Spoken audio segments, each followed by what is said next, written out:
Assalamualaikum warahmatullahi wabarakatuh. Halo everyone, perkenalkan saya Siti Awalia Rahmadiah, NIM 2022231042 dari Program Studi Teknik Informatika kelas TIA. Pada kesempatan ini, saya akan mempresentasikan proyek akhir mata kuliah pemrograman Python. Pada proyek ini, saya melakukan analisis data retail menggunakan Python, mulai dari proses importing data cleansing, visualisasi, hingga pembuatan model machine learning untuk memprediksi churn customer. Dalam video ini, saya akan menjelaskan setiap langkah yang saya lakukan beserta hasil outputnya. Semoga penjelasan ini dapat memberikan gambaran yang jelas tentang proses analisis data yang akan saya lakukan.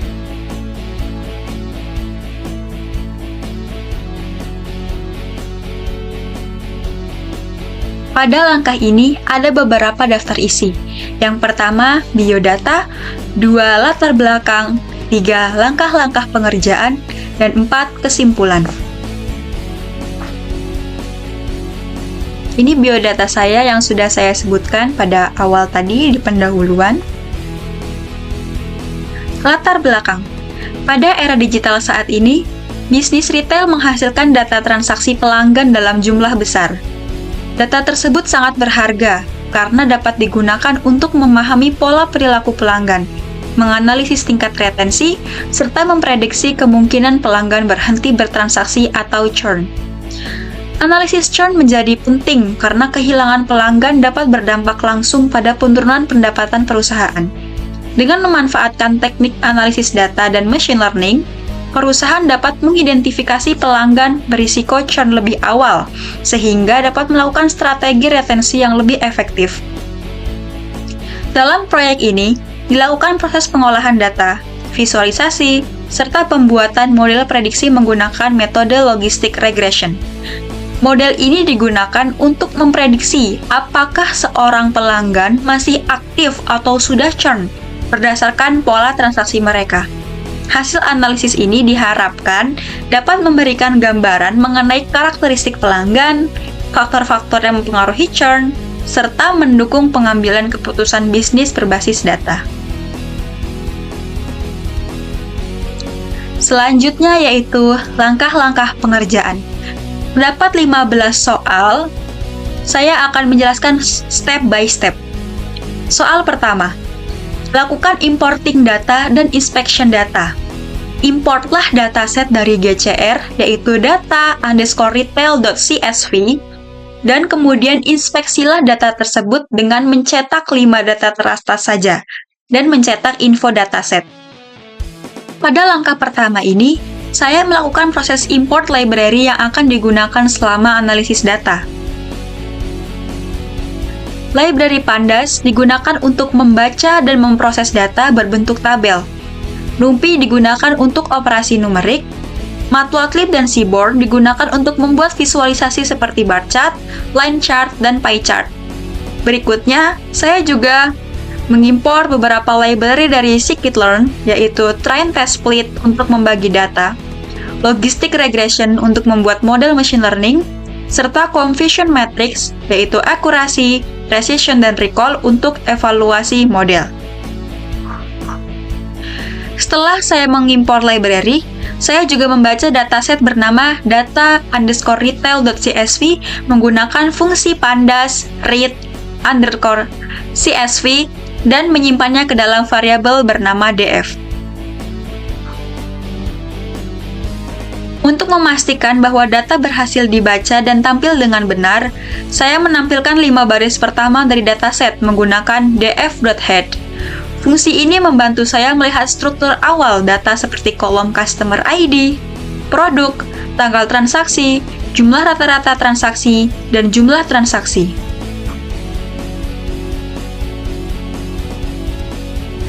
Selanjutnya, saya memanggil df_info. Fungsi ini digunakan untuk melihat informasi penting dari dataset, seperti jumlah baris, jumlah kolom, tipe data setiap kolom, serta apakah terdapat nilai kosong atau tidak. Dengan melihat info dataset, saya bisa memahami kondisi data sebelum melakukan proses pembersihan atau analisis lebih lanjut. Ini hasilnya. Ada 5 data teratas dengan beberapa variabel, dan ini info datasetnya yang menggambarkan apa saja tipe datanya, seperti nomor, row num, customer ID, dan juga first transaction, last transaction, average transaction amount, lalu count transaction itu tipe datanya integer. Berbeda dengan produk yang tipe datanya adalah objek. Lanjut pada soal nomor 2, yaitu lakukan data cleansing. 2 kolom yaitu first transaction dan last transaction yang menunjukkan terjadinya transaksi tidak bertipe datetime. Maka, ubahlah kedua kolom tersebut ke tipe data datetime. Kemudian, cetaklah kembali 5 data teratas dari data frame DF dan juga tipe data masing-masing kolomnya. Pada langkah kedua, saya melakukan proses data cleansing atau pembersihan data. Fokus utama di langkah ini adalah mengubah format waktu pada kolom first transaction dan last transaction. Di dalam dataset asli, kedua kolom tersebut masih berbentuk angka timestamp dalam satuan milidetik, sehingga belum bisa lakukan dibaca sebagai tanggal. Untuk mengubahnya menjadi format tanggal yang bisa dipahami, saya menggunakan fungsi pandas pd to datetime. Karena timestamp yang diberikan masih dalam satuan milisecond, saya membaginya dengan 1000 agar sesuai dengan format detik. Saya juga menetapkan originnya pada tanggal 1 Januari 1970, yaitu standar Unix time.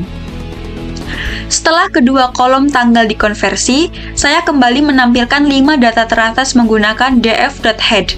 Tujuannya adalah untuk memastikan bahwa proses cleansing berhasil, dan sekarang kolom tanggal sudah tampil dalam format datetime seperti 2016, bulan 6, tanggal 19, atau 2014, bulan 7, tanggal 23. Ini hasilnya.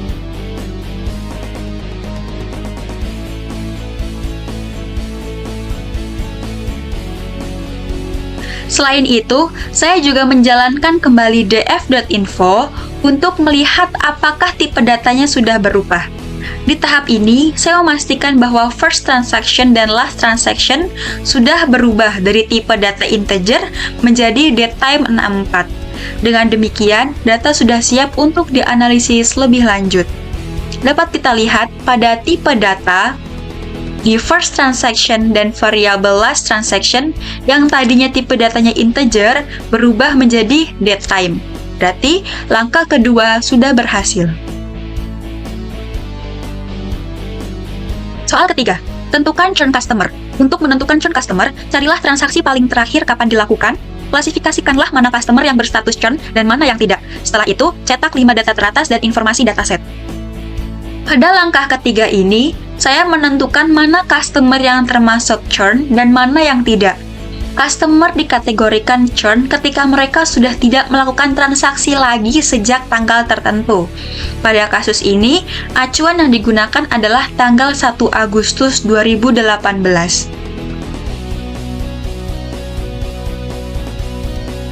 Saya membuat sebuah kolom baru bernama isChurn.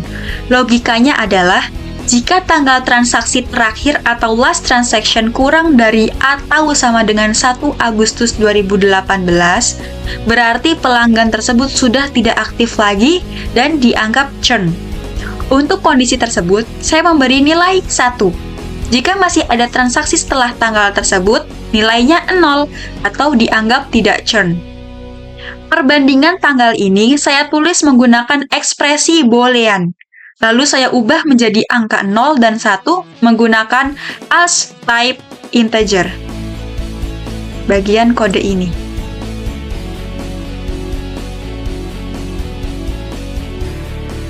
Setelah itu, saya menampilkan 5 baris pertama dataset untuk memastikan bahwa kolom baru isChurn sudah berhasil ditambahkan. Sekarang, kita bisa melihat setiap pelanggan sudah memiliki label churn atau tidak churn. Di sini 5 data teratas dengan isChurn, dapat kita lihat bahwa semua pelanggan 0 atau masih aktif.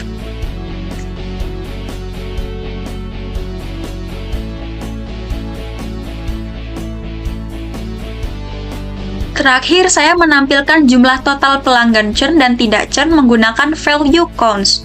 Di sini terlihat berapa banyak customer yang masih aktif dan berapa banyak yang sudah churn. Angka ini sangat penting karena akan digunakan pada analisis dan pemodelan di tahap selanjutnya. Dapat kita lihat pada jumlah churn, terdapat 66.569 user yang churn atau sudah tidak aktif. Berarti dia tidak melakukan transaksi dari tanggal 1 Agustus 2018. Sedangkan total yang tidak churn atau 0 yaitu 33.431 user. Lanjut pada soal keempat. Menghapus kolom yang tidak diperlukan. Gunakan fungsi bawaan Python, yaitu salah satu Python keywords, untuk menghapus suatu objek. Contohnya kolom no dan kolom row num. Pada langkah keempat ini, saya melakukan proses drop column, yaitu menghapus kolom yang tidak diperlukan dalam analisis. Di dalam dataset awal, terdapat dua kolom yaitu no dan row num. Kedua kolom ini hanya berfungsi sebagai nomor urut, sehingga tidak memberikan informasi yang relevan untuk analisis data maupun pemodelan machine learning. Karena tidak digunakan, saya menghapus kolom kedua tersebut menggunakan fungsi drop dari Pandas. Saya menuliskan nama kolom yang ingin dihapus dalam bentuk list, lalu menambahkan parameter axis sama dengan 1, yang berarti kita menghapus kolom, bukan baris. Setelah kolom dihapus, saya mencetak kembali 5 data teratas untuk memastikan bahwa kolom no dan row num sudah tidak ada. Hasilnya, terlihat dataset kini lebih bersih dan hanya menyisakan kolom-kolom yang benar-benar dibutuhkan. Terakhir, saya memanggil df.info untuk melihat struktur dataset versi terbaru. Di sini, kita memastikan jumlah kolom sudah berkurang dan semua datanya lengkap tanpa missing values. Data yang lebih bersih seperti ini akan mempermudah proses analisis di langkah selanjutnya. Di sini sudah terlihat tidak ada variabel atau kolom no dan variabel row num. Yang tadinya ada 8 sekarang menjadi 6. Lanjut ke soal nomor 5. Buat visualisasi Customer Acquisition Buyer. Setelah semuanya selesai, langkah berikutnya adalah membuat visualisasi data berupa Trend of Customer Acquisition Buyer dengan menggunakan bar chart. Untuk itu, buatlah feature atau kolom tambahan yang merupakan tahun dari first transaction dan tahun dari last transaction, masing-masingnya dengan nama year first transaction dan year last transaction sebelum melakukan visualisasi. Pada langkah kelima ini, saya membuat visualisasi terkait Customer Acquisition Buyer, yaitu jumlah pelanggan baru yang melakukan transaksi pertama pada setiap tahun. Pertama, saya menambahkan 2 kolom baru, yaitu year first transaction dan year last transaction. Kedua kolom ini berisi tahun dari transaksi pertama dan transaksi terakhir. Saya mengambil tahun dengan fungsi dt year dari Pandas. Setelah kolom ini berhasil ditambahkan, saya menampilkan kembali 5 data teratas untuk memastikan bahwa kedua kolom tahun sudah muncul di dataset.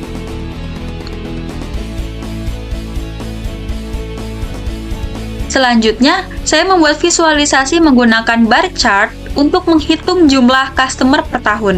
Saya menggunakan value counts pada kolom year first transaction, lalu urutkan berdasarkan tahun dengan sort index, agar tampilannya runtut dari tahun paling kecil sampai terbesar. Grafik yang dihasilkan menunjukkan tren pertumbuhan jumlah pelanggan dari tahun ke tahun. Sumbu X menunjukkan tahun transaksi pertama, sedangkan sumbu Y menunjukkan jumlah customer pada tahun tersebut. Visualisasi ini sangat penting karena memberikan gambaran awal mengenai perkembangan jumlah pelanggan dari tahun ke tahun, apakah mengalami peningkatan, penurunan, atau fluktuasi tertentu. Lanjut pada soal ke-6. Buat visualisasi data transaction buyer, visualisasikanlah tren jumlah transaksi per tahunnya dengan menggunakan bar chart. Pada langkah ke-6 ini, saya membuat visualisasi transaction buyer, yaitu jumlah transaksi yang terjadi pada setiap tahun berdasarkan transaksi terakhir customer. Untuk visualisasi ini, Saya menggunakan kolom Year Last Transaction, yaitu kolom yang sudah saya buat sebelumnya, yang berisi tahun dari transaksi terakhir setiap customer. Saya menghitung jumlah transaksi yang terjadi pada masing-masing tahun menggunakan fungsi value counts, lalu saya urutkan berdasarkan tahun menggunakan sort index, agar tahun ditampilkan secara kronologis. Kemudian saya membuat bar chart menggunakan matplotlib. Sumbu X menunjukkan tahun terjadinya transaksi terakhir, sedangkan sumbu Y menunjukkan banyaknya transaksi pada tahun tersebut. Grafik ini membantu kita memahami pola transaksi dari tahun ke tahun. Apakah transaksi meningkat dari waktu ke waktu, atau justru mengalami penurunan dari tahun tertentu. Informasi ini sangat penting untuk menganalisis dinamika aktivitas pelanggan dalam rentang waktu tertentu. Dapat disimpulkan, pada tahun 2018 adalah tahun tertinggi mengalami transaction buyer. Lalu paling rendah yaitu pada tahun 2013 berada jauh di bawah 5.000 pengguna. Lanjut pada soal ketujuh. Buatlah visualisasi data average transaction amount buyer dengan menggunakan Seaborn Point Plot. Visualisasikanlah tren dari tahun ke tahun, rata-rata jumlah transaksi untuk tiap-tiap produknya. Pada langkah ketujuh ini, saya membuat visualisasi rata-rata jumlah transaksi per tahun untuk setiap produk menggunakan Seaborn Point Plot. Untuk bisa membuat grafik ini, saya memerlukan 3 kolom utama, yaitu Year First Transaction sebagai tahun transaksi pertama customer, produk sebagai jenis produk yang mereka beli, dan Average Transaction Amount sebagai rata-rata nilai transaksi. Langkah pertama adalah melakukan grouping data dengan df.groupby.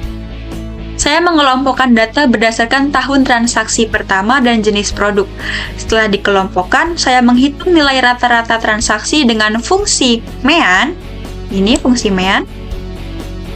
Lalu saya reset index agar hasilnya menjadi tabel baru yang lebih rapi.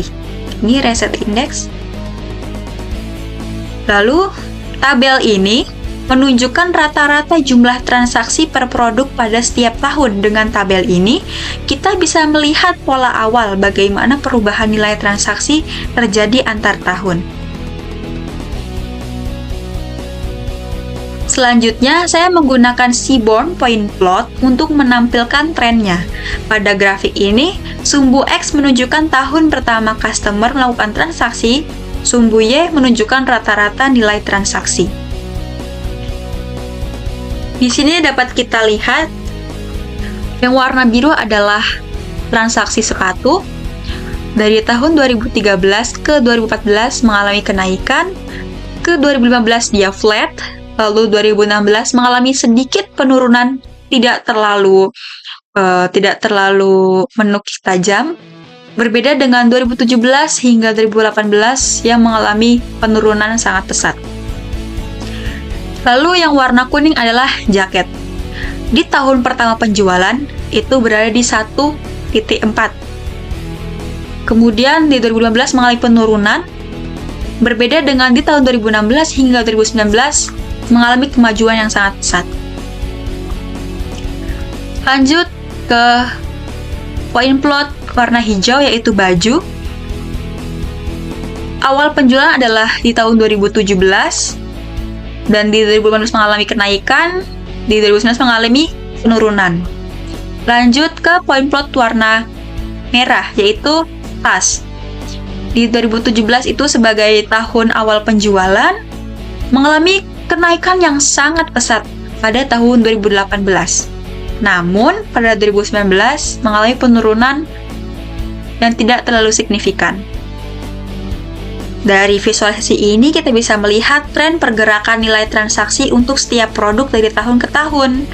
Misalnya, kita bisa melihat apakah rata-rata transaksi meningkat, menurun, atau stabil. Grafik ini juga sangat berguna untuk menganalisis performa produk dan perilaku pembelian customer berdasarkan waktu. Lanjut pada soal ke-8. Buatlah visualisasi data proportional churn customer untuk setiap produk. Dari sisi churn customer, khususnya untuk melihat seberapa besar proporsi churn customer untuk tiap-tiap produk dapat diketahui insight-nya melalui pie chart. Divisualisasikan pie chart-nya untuk keempat produk yang dimaksud. Pada langkah ke-8 ini, saya membuat visualisasi yang menunjukkan proporsi customer yang melakukan churn berdasarkan jenis produk. Tujuannya adalah untuk mengetahui produk mana yang paling banyak ditinggalkan oleh customer. Pertama-tama, saya membuat pivot table. Di sini saya menggunakan kolom is churn sebagai indeks, di mana nilai 1 artinya customer churn dan nilai 0 artinya tidak churn. Kemudian saya gunakan kolom produk sebagai kolom pembeda produk dan menghitung jumlah customer berdasarkan customer ID. Dengan fungsi ECFUNC sama dengan count, pivot table ini menghitung beberapa banyak customer churn dan tidak churn untuk setiap produk. Jika ada nilai kosong, saya isi dengan 0 menggunakan fill value sama dengan 0. Hasil pivot table menampilkan dua baris pertama untuk customer yang tidak churn dan baris kedua untuk churn. Tiap kelompok menunjukkan jumlahnya untuk masing-masing produk seperti baju, jaket, sepatu, dan tas. Kemudian, karena fokus menganalisis langkah ini, yaitu dengan proporsi churn, saya mengambil baris dengan indeks 1 dari pivot table, yaitu mewakili customer churn. Baris ini berisi jumlah churn untuk tiap produk. Langkah berikutnya yaitu saya memvisualisasikan proporsi churn tersebut menggunakan pie chart. Pada pie chart, setiap potongan menunjukkan satu produk. Kemudian, ukuran potongannya menggambarkan seberapa besar porsi churn-nya. Saya juga menambahkan persentase otomatis dengan auto-pack agar grafik lebih informatif. Dengan visualisasi ini, saya dapat langsung melihat produk mana yang memiliki churn paling tinggi. Misalnya potongan untuk sepatu paling besar, artinya banyak customer yang berhenti membeli produk tersebut. Dengan demikian, visualisasi ini membantu memahami performa setiap produk dari sisi retensi customer dan dapat menjadi dasar untuk strategi peningkatan loyalitas. Selanjutnya yaitu soal ke-9. Buatlah visualisasi data dengan melakukan distribusi kategorisasi count transaction, melakukan visualisasi data dari distribusi kategorisasi count transaction. Kategorisasi ini dilakukan dengan mengelompokkan jumlah transaksi seperti yang diperlihatkan oleh tabel berikut. 1.1, 2.2 sampai 3, 3.4 sampai 6, 4.7 sampai 10, dan 5.7 sampai 10 juga. Pada langkah ke-9 ini, saya menganalisis distribusi jumlah transaksi yang dilakukan customer. Caranya adalah dengan mengelompokkan kolom count transaction menjadi beberapa kategori, lalu menampilkan visualisasinya dalam bentuk bar chart. Pertama, saya membuat batasan atau interval kategori menggunakan variabel bins. Ini. Kategori ini ditentukan sesuai panduan soal, yaitu 1 transaksi, 2-3 transaksi, 4-6 transaksi, 7-10 transaksi, dan lebih dari 10 transaksi. Setelah menentukan batasan tersebut, saya menyiapkan label kategori. Ini. Menggunakan variabel labels.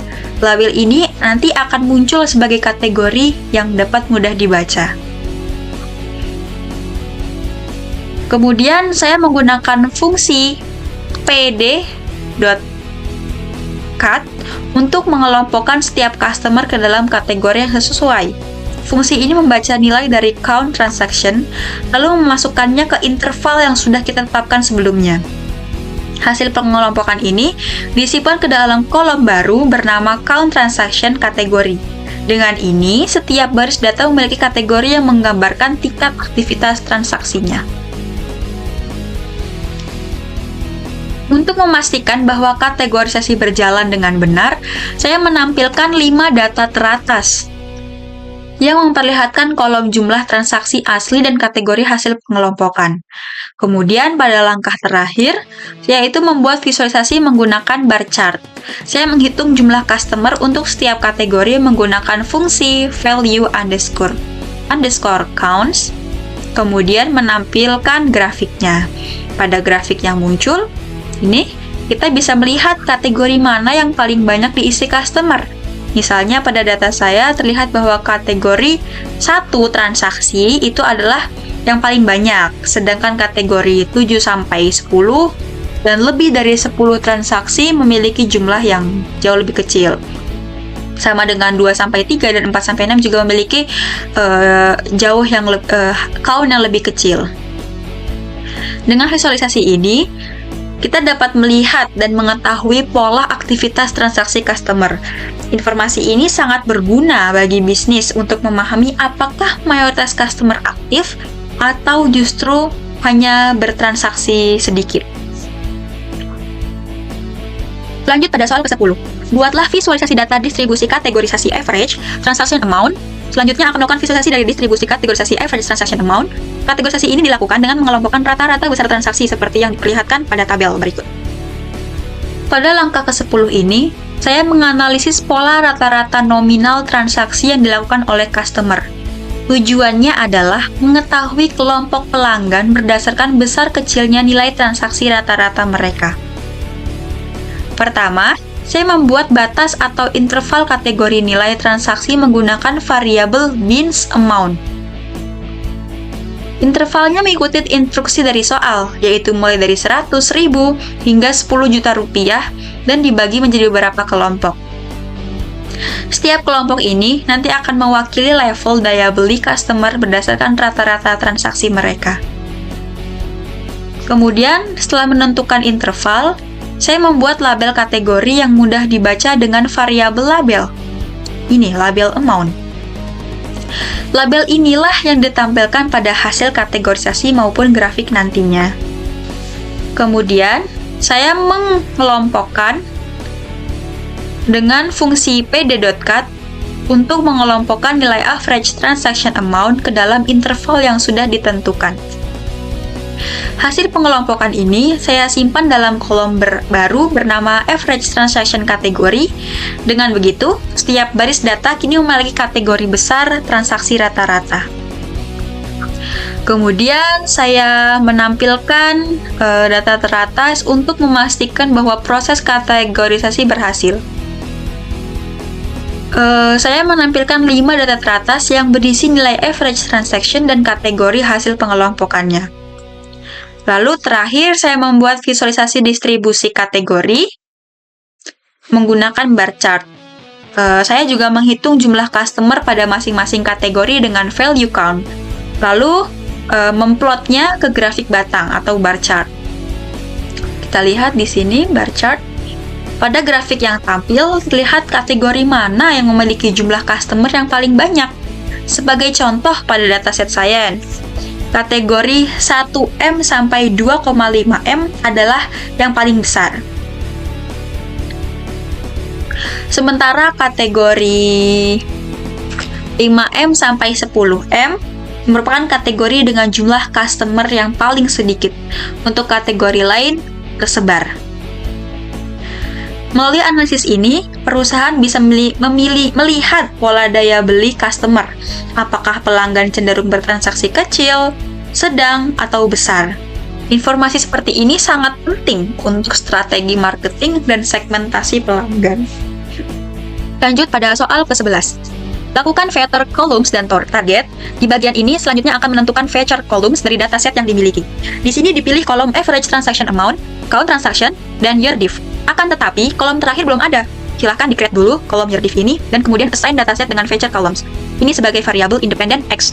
Untuk target tentunya persoalan customer dengan kondisi churn atau tidak. Assign dataset untuk target ini ke dalam variabel dependent Y. Tahap pertama sebelum membuat model adalah menentukan feature atau variabel input, dan target atau variabel output yang ingin diprediksi. Sebelum memilih fitur, saya membuat satu kolom dulu tambahan bernama year diff. Ini.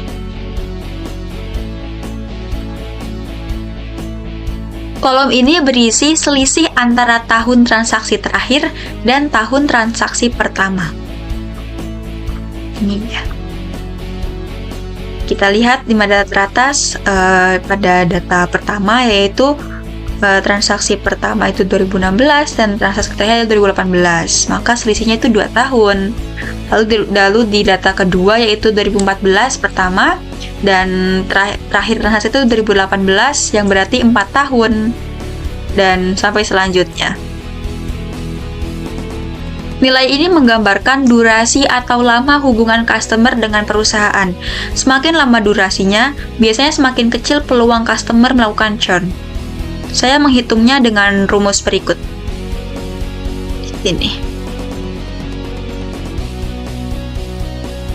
Setelah itu, saya menampilkan 5 data teratas untuk memastikan bahwa kolom baru berhasil ditambahkan. Setelah kolom lengkap, saya menentukan 3 fitur yang akan digunakan sebagai input model, yaitu average transaction amount sebagai nilai transaksi rata-rata customer, lalu count transaction, yaitu jumlah transaksi yang pernah dilakukan, kemudian year diff, yaitu selisih tahun transaksi pertama dan terakhir. Ketiga fitur ini dipilih karena dianggap paling mempengaruhi perilaku churn customer. Saya menyimpan ketiga fitur tersebut ke dalam variabel X. Kemudian di sini saya menentukan target Y. Untuk target atau output yang ingin saya prediksi, saya menggunakan kolom is churn. Kolom ini berisi 2 nilai, yaitu 1 untuk customer yang churn dan 0 untuk customer yang tidak churn. Kemudian target ini disimpan ke dalam variabel Y. Nih. Kemudian saya menampilkan bentuk data atau shape dengan mencetak bentuk atau ukuran dari variabel X dan Y. Informasi ini sangat penting untuk memastikan bahwa jumlah data pada fitur dan target sudah sama dan tidak ada error sebelum masuk ke tahap training model. Dengan menentukan fitur target ini, sekarang dataset sudah siap untuk masuk ke proses pembagian data training, testing, dan pembuatan model machine learning pada langkah berikutnya. Kemudian lanjut pada soal ke-12. Lakukan split X dan Y ke dalam bagian training dan testing. Setelah variabel independent X dan variabel dependent Y selesai dilakukan, maka pecahlah X dan Y ke dalam bagian training dan testing. Bagian testing 20% dari jumlah entry data. Pada langkah ke-12 ini, saya mulai mempersiapkan data untuk proses pemodelan machine learning. Tahap penting yang harus dilakukan sebelum membuat model adalah membagi dataset menjadi 2 bagian, yaitu data training dan data testing. Data training digunakan untuk melatih model agar model bisa mempelajari pola hubungan antara fitur dan target. Sedangkan data testing digunakan untuk menguji performa model pada data yang belum pernah dilihat sebelumnya. Kemudian tujuan pemisahan ini adalah untuk mengetahui apakah model benar-benar mampu melakukan prediksi dengan baik, bukan sekedar menghafal data. Kemudian untuk melakukan pembagian, saya menggunakan fungsi train, xtest, ytrain, ytest sama dengan train test split. Ini. Bagian ini. Kemudian bagian test size sama dengan 0,25, itu artinya 25% data digunakan sebagai testing. Lalu bagian random state sama dengan 0, itu random state itu agar hasil pembagiannya lebih konsisten. Artinya supaya pembagian data selalu sama setiap kali program dijalankan. Kemudian fitur disimpan ke xtrain dan xtest, target disimpan ke ytrain dan ytest. Lalu untuk mencetak ukuran dataset, saya mencetak bentuk atau ukuran masing-masing bagian data dengan kode ini. Print xtrain sama dengan xtrain.shape sampai ytest sama dengan ytest.shape. Ini bertujuan untuk memastikan bahwa pemisahan telah berhasil dan bahwa jumlah data fitur dan target selalu sesuai. Ini hasilnya di bagian ini. Dengan data yang sudah terbagi menjadi training dan testing, sekarang saya siap masuk ke langkah berikutnya, yaitu membuat model logistik regression untuk melakukan prediksi churn customer. Dapat dihasilkan bahwa xtrain yaitu hasilnya 75.000,3, lalu xtest yaitu 25.000, lalu ada 3, dan ytrain itu 75.000 dan ytest itu 25.000. Lanjut pada soal ke-13. Lakukan train, predict, dan evaluate. Langkah selanjutnya akan membuat model menggunakan logistic regression. Inisialisasilah model, fit, dan kemudian evaluasi model dengan menggunakan confusion matrix. Pada langkah ke-13 ini, saya mulai masuk ke inti analisis machine learning, yaitu membuat model prediksi churn customer menggunakan algoritma logistic regression. Pertama, saya mengambil 3 fitur yang sudah ditentukan, yaitu average transaction amount, count transaction, dan year diff. Ketiga fitur ini disimpan di variabel X. Lalu saya mengambil kolom isChurn sebagai target atau variabel yang ingin diprediksi dan menyimpannya di variabel Y. Selanjutnya, saya melakukan split data seperti sebelumnya, yaitu 75% data digunakan untuk melatih model dan 25% untuk menguji hasil model. Ini split train test. Split ini memastikan bahwa model tidak hanya menghafal data, tapi benar-benar belajar pola sehingga melakukan prediksi dengan tepat.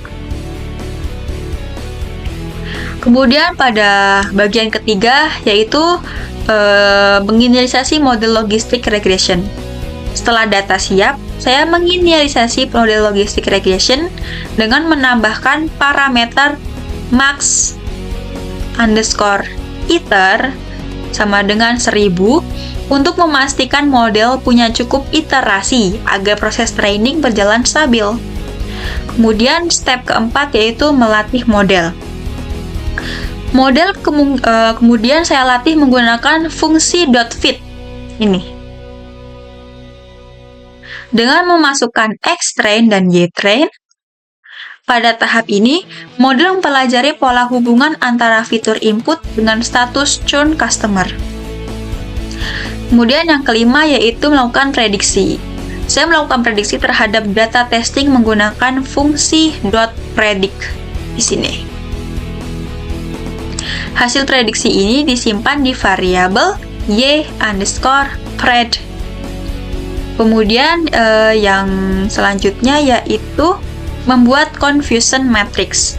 Untuk mengevaluasi sejauh mana model bisa memprediksi churn dengan benar, saya menggunakan confusion matrix. Ini pada bagian ini. Ini terdiri dari 4 nilai, yaitu ada PN artinya true negatif, ya di mana model memprediksi customer tidak churn dan benar. Kemudian ada FP yang artinya false positif, artinya model memprediksi churn, padahal tidak. Kemudian ada FN yang artinya false negatif, yaitu model memprediksi tidak churn, padahal churn. Kemudian ada TP yaitu true positif, artinya model memprediksi churn dan benar.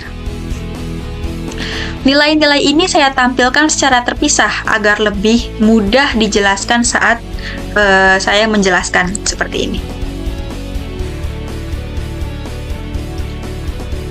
Ini hasilnya confusion matrix. Ini kan di sini. Lalu saya jelaskan lagi, ada detailnya. Ini yang 3426 itu artinya true negatif, lalu 4905 artinya false positif, lalu ada 994 jumlahnya yaitu yang false negatif, dan terdapat 15.675 yang true positif atau TP. Dengan memahami TN, FP, FN, dan TP, kita bisa mengetahui bagaimana sih kualitas keputusan model dalam memprediksi churn customer. Nilai-nilai ini nantinya menjadi dasar untuk menghitung akurasi, precision, dan recall pada langkah selanjutnya. Kemudian soal ke-14 yaitu lakukan visualisasi confusion matrix yang telah dihitung sebelumnya dapat divisualisasikan dengan menggunakan heatmap dari Seaborn. Untuk itu, tampilkanlah visualisasi dari confusion matrix ini. Pada langkah ke-14 ini, saya membuat visualisasi confusion matrix dalam bentuk heatmap. Tujuannya adalah untuk mempermudah pemahaman mengenai performa model logistic regression yang sudah dibuat sebelumnya. Kenapa sih menggunakan heatmap? Confusion matrix dalam bentuk angka saja seringkali sulit dipahami, terutama saat menjelaskan kepada audiens. Dengan heat map, informasi tersebut ditampilkan dalam bentuk warna, sehingga kita bisa langsung melihat pola prediksi model. Semakin tinggi nilainya, warnanya akan semakin gelap. Nah, di sini dapat kita lihat warnanya yang sangat gelap, yaitu pada prediksi churn yang true positif, yaitu mencapai 15.675. Itu lebih dari 14.000 data ya. Kemudian saya menggunakan fungsi sns.heatmap ini dari library Seaborn untuk membuat visualisasi ini. Ini adalah kodenya untuk membuat visualisasi heatmap. Pada CNF matrix ini artinya yaitu matriks hasil evaluasi model. Kemudian bagian unknown sama dengan true itu menampilkan angka pada setiap kotak. Lalu di FMT D ini artinya menampilkan angka sebagai bilangan bulat. Kemudian ada CMap sama dengan blue yang artinya saya menggunakan warna biru agar visualnya itu lebih jelas. Kemudian ada label sumbu X dan Y yang disesuaikan agar mudah dibaca, di mana predicted-nya itu not churn atau churn, dan actualnya itu not churn atau churn. Kemudian saya memberikan judulnya Confusion Matrix Heatmap, ada X labelnya itu aktual dan X labelnya itu predicted. Kemudian saya menampilkannya dengan plotted show. Kemudian ini hasilnya. Kotak di sebelah kiri atas ini di true negatif artinya model berhasil memprediksi customer yang tidak churn. Kotak di sebelah kanan adalah artinya false positif, yaitu prediksi churn yang salah. Kemudian kotak di sebelah kiri bawah ini adalah false negatif, yaitu prediksi tidak churn yang salah. Nilainya 94. Dan kotak kanan yang paling bawah adalah true positif, yaitu prediksi churn yang benar. Dari heatmap ini kita bisa melihat apakah model lebih banyak membuat kesalahan tipe FP atau FN, dan seberapa baik model mengenali customer churn secara keseluruhan. Visualisasi heatmap seperti ini sangat bermanfaat dalam analisis data seperti ini, karena memberikan gambaran cepat mengenai performa model secara visual, sehingga memudahkan evaluasi dan pengambilan keputusan. Selanjutnya yaitu soal ke-15. Lakukan perhitungan akurasi, precision, dan recall. Lalu hitunglah nilai akurasi, precision, dan recall berdasarkan nilai target sesungguhnya dan nilai target hasil prediksi. Pada langkah ke-15 ini, saya mengevaluasi performa model logistik regression menggunakan 3 metrik utama, yaitu akurasi, precision, dan recall. Ketiga metrik ini dihitung dalam 2 cara, yaitu perhitungan manual berdasarkan nilai confusion matrix, serta perhitungan otomatis menggunakan sklearn. Langkah pertama adalah mengambil kembali nilai true negatif, false positif, false negatif, dan true positif dari confusion matrix yang sudah saya hitung sebelumnya. Keempat nilai ini adalah dasar utama pada perhitungan akurasi, precision, dan recall. Ini. Kemudian pada bagian akurasi, menunjukkan seberapa banyak prediksi model yang benar secara keseluruhan. Rumusnya adalah nilai benar dibagi total data. Ini. Nilai benar dibagi total data. Di dalam kode, saya menampilkan langkah perhitungan secara rinci, mulai dari substitusi angka hingga hasil akhirnya dengan 4 angka desimal. Di sini 4F. Ini secara manual, akurasi perhitungan secara manual. Kemudian saya melakukan perhitungan precision secara manual juga untuk menggambarkan bagaimana sistem kerjanya atau cara kerjanya. Di precision digunakan untuk melihat seberapa akurat model ketika memprediksi customer yang churn. Precision fokus pada prediksi positif, yaitu prediksi churn. Rumusnya ini yaitu TP dibagi TP plus FP. Saya menampilkan perhitungan manualnya sehingga terlihat jelas bagaimana angka precision dihasilkan dari nilai TP dan FP. Kemudian bagian recall, melihat seberapa sih baik model dalam menemukan customer yang benar-benar churn.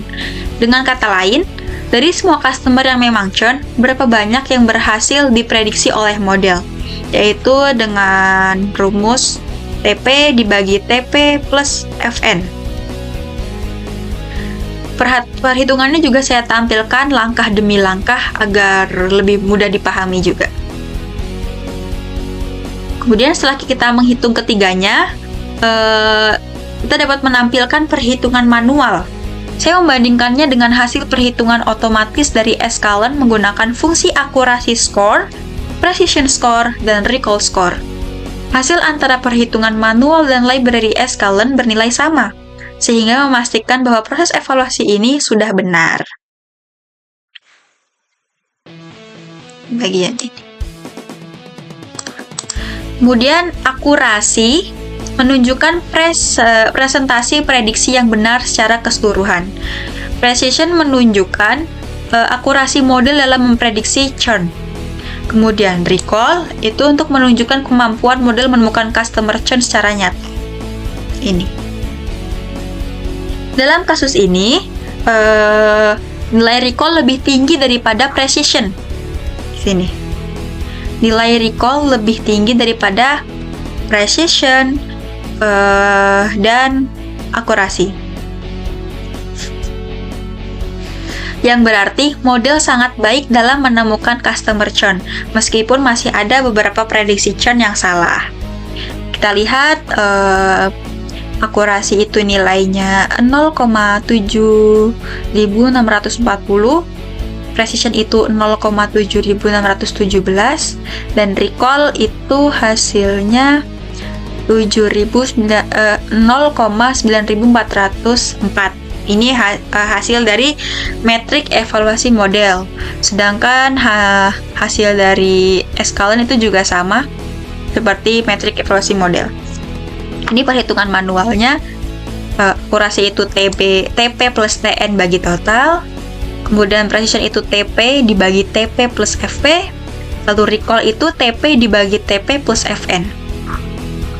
Dengan melihat ketiga metrik ini secara lengkap, baik manual maupun otomatis, kita dapat menilai kualitas model secara menyeluruh dan memahami bagaimana model melakukan prediksi churn customer.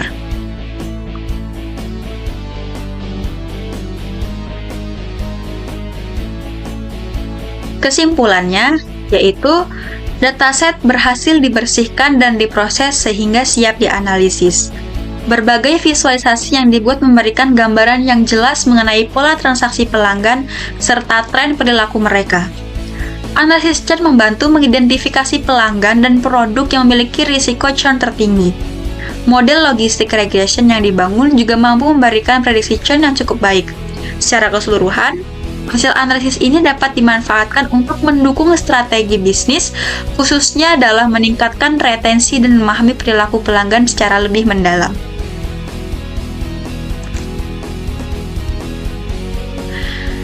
Demikianlah presentasi proyek akhir pemrograman Python yang telah saya kerjakan. Melalui proses ini, saya belajar bagaimana melakukan pembersihan data, membuat visualisasi, serta menerapkan model machine learning untuk menganalisis perilaku customer. Saya berharap hasil analisis ini dapat bermanfaat dan memberikan wawasan mengenai pentingnya data analis dalam mendukung pengambilan keputusan. Terima kasih kepada dosen pengampu yaitu Pak Abu Sopyan dan semua pihak yang telah memberikan bimbingan selama perkuliahan ini. Akhir kata, terima kasih telah menyaksikan video ini. Wassalamualaikum warahmatullahi wabarakatuh.